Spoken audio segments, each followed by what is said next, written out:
আমরা এসেছি টাঙ্গাইল জেলা থেকে, মির্জাপুর উপজেলা শিল্পনগরী থেকে মির্জাপুরের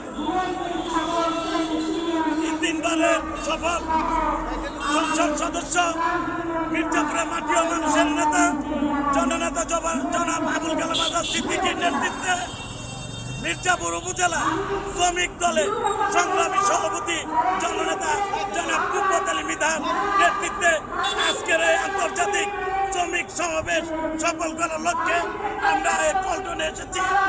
আজকে এই অনুষ্ঠানের প্রধান অতিথি হিসাবে উপস্থিত থাকবেন দেশ নায়ক বাংলাদেশের প্রধানমন্ত্রী জনাব তারেক রহমান।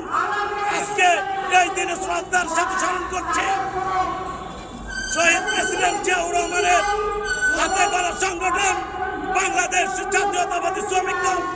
আজকে এই দিনে শ্রদ্ধার সাথে স্মরণ করছি তিনবারের সাবেক প্রধানমন্ত্রী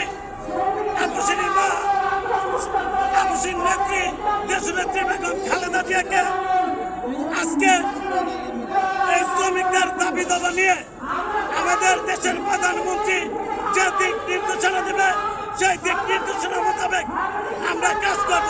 শ্রম আইনে যা আছে সেটা নিয়ে আজকে আমাদের দেশের প্রধানমন্ত্রী আমাদের দিক নির্দেশনা দেবে, সেই দিক নির্দেশনা নিয়ে আমরা শ্রমিক নেতৃবৃন্দ যারা আছি আমরা তারা কাজ করবো। এই বলে আমার বক্তব্য এখানে শেষ করছি।